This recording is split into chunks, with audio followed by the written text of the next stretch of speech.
자기 관리형 주택 임대 관리업. 주택의 소유자로부터 주택을 임차하여 자기 책임으로 전대하는 형태의 업. 그러니까 민간 임대주택법에 따르면 자기 관리형 주택 임대 관리업자.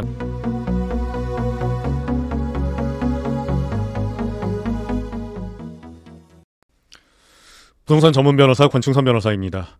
자기관리형 주택 관리업 무엇인지 또 무엇이 문제인지 한번 알아보도록 하겠습니다. 민간 임대주택에 관한 특별법, 약칭 민간 임대주택법 제2조 정의. 이 법에서 사용하는 용어의 뜻은 다음과 같다.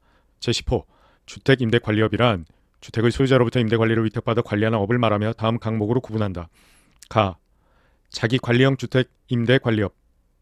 주택의 소유자로부터 주택을 임차하여 자기 책임으로 전대하는 형태의 업. 그러니까 민간 임대주택법에 따르면 자기관리형 주택 임대 관리업자는 임차인이 되어 전대를 하는 형태의 영업을 하는 거죠. 네. 즉 임대인과 임대차 계약을 체결하여 임차인이 되고 임차인이 다시 전대인이 되어 자기 책임으로 전차인과 전대차 계약을 체결하는 것을 법이 정하고 있는 것입니다. 자, 그렇다면 통상의 주택의 경우에는 임대보증금은 뭐가 담보하죠? 통상의 주택 임대차의 경우에는 임대보증금은 그 주택 자체가 담보하는 것입니다. 그런데 설사 임대인이 임차인의 전대차를 허락했다고 하더라도 전차인은 허락받은 전대차라고 하더라도 내가 보증금을 반환받지 않았기 때문에 임대차의 종료에도 불구하고 목적물을 반환할 수 없다라고 말을 할 수 없다는 겁니다. 그러면 전차인의 지위가 너무 불안한 거 아닌가? 이런 생각을 하실 수가 있습니다. 네, 맞습니다. 그래서 법은 민간 임대주택법 제14조 보증상품의 가입 제1항 자기 관리형 주택 임대 관리업을 하는 주택 임대 관리업자는 임대인 및 임차인의 권리 보호를 위하여, 여기서 임차인은 실질적으로는 전차인을 이야기하는 것입니다. 보증상품에 가입하여야 한다. 고하여 보증상품 가입을 의무화하고 있습니다.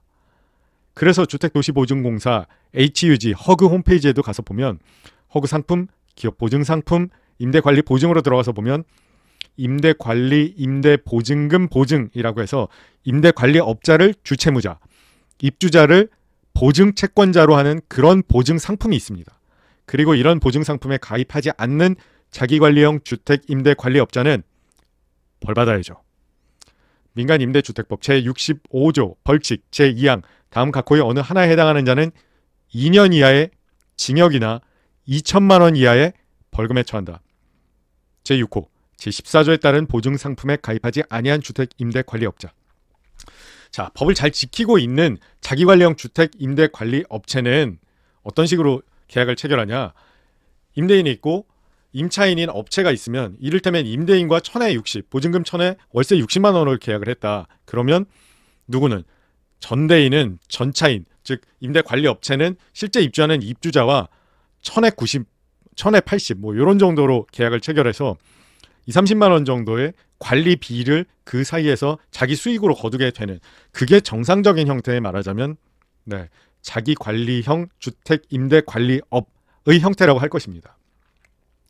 그런데 이런 제도의 허점을 노린 자들을 보니 임대인과는 월세 임대차 계약을 하고 입주자, 즉 전차인 지위를 갖는 자와는 뭐를 한다? 고액의 전세 계약을 체결한다는 것입니다. 그리고 나서 임대인과는 전대차를 자기들의 책임으로 하겠다고 하면서 자기 관리형 주택 임대 관리 업체라고 어디에? 민간 임대주택법에 나와 있는 업태라는 것을 강조하면서 임대인을 안심시킵니다.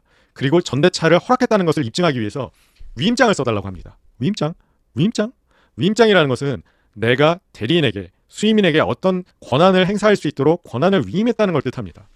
그런데 이 관계는 그냥 단순한 임대인과 임차인이면서 전차인과의 계약이 말하자면 임대 관리 업체에 위탁을 주는 그런 형태일 뿐이지 위임 관계가 아니란 말이에요. 그래서 위임장을 써주면 안 되고 써줄 이유도 없고 써서도 안 되는데 교묘하게 이런 걸 써달라고 합니다.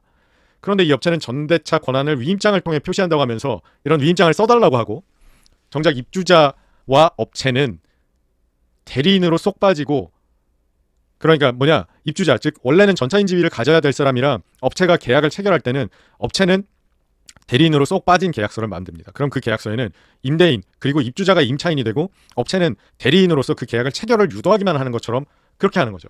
그렇게 임대인을 대리해서 업체가 대리인 자격으로 임차인과 임대차 계약서를 작성하는 것처럼 입주자를 속여서 계약서를 작성하고 고액의 보증금을 받게 됩니다. 결국은 그런 것을 뭐 작게는 수십 개에서 많게는 100여 개까지 이르도록 계약을 체결한 다음에 보증금의 차액, 월세 계약과 전세 계약의 보증금 차액이 뭐 몇천만 원 이상 되니까 한 채당 그런 걸 한 100개 정도 하면 수십억의 돈이 쌓이는 거죠. 그걸 들고 날르는 겁니다. 그러니까 이런 사건에서는 자기관리형 주택 임대 관리 업체와 임대인이 계약을 했다는 것은 누가 안다? 임대인만 알고 있고 정작 입주자, 원래는 전대인 지위가 되어야 할 자인데 자기가 권한 없는 자와 체결한 것을 모르는 그 계약서상에는 임차인으로 되어 있는 입주자는 그러한 사실을 까맣게 모르고 있는 거죠. 임차인은 관리업체가 대리인으로 임대인과 임대차 계약을 체결한 것으로 믿고 있는 거죠. 결국 임대인과 업체는 월세 계약을 체결했고 임대인은 입주자와는 직접 계약을 체결한 적이 없습니다. 예. 또 업체는 임대인과 입주자가 직접 전세 계약을 체결한 것처럼 입주자를 속이고 보증금은 심지어 업체 자신의 계좌로 받습니다. 그리고 그 차익을 들고 결국 도망가는 거죠.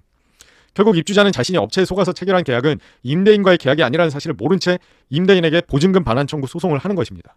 물론 임대인은 업체에게 전대차 계약 체결을 허락했을 뿐이기 때문에 입주자와 임대차 계약 자체를 체결한 바가 없다라고 주장하고 이러한 주장이 법원에서는 받아들여질 가능성이 큽니다. 그렇기 때문에 임대인 입장에서는 보증금을 돌려줄 수도 없고 그럴 이유도 없는데 문제는 어쨌든 송사에 휘말리게 된다는 것이죠. 결국 이런 사건에서 입주자가 패소하게 되면 결국 그 피해, 전세 사기의 피해는 입주자가 보게 되는 것이지만 만약 임대인들이 대응을 적기에 법적인 대응을 잘 하지 못해서 본인이 패소하게 된다면 결국 그 피해자는 임대인이 되는 것이고요.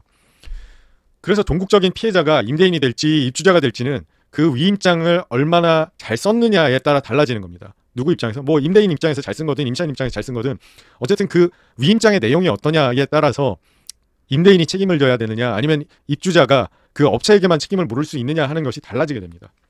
물론 제가 맡고 있는 사건들은 저는 임대인을 대리하고 있는데 위임장이라는 형식으로 이름은 적혀져 있지만 그 실질은 위임행위가 있는 것이 아니고 전대차를 허락한 증서에 불과한 그런 위임장을 써줬기 때문에 그 위임장이 임대차 계약 체결의 위임장이라고 주장하기는 어려운 것이죠. 그렇습니다.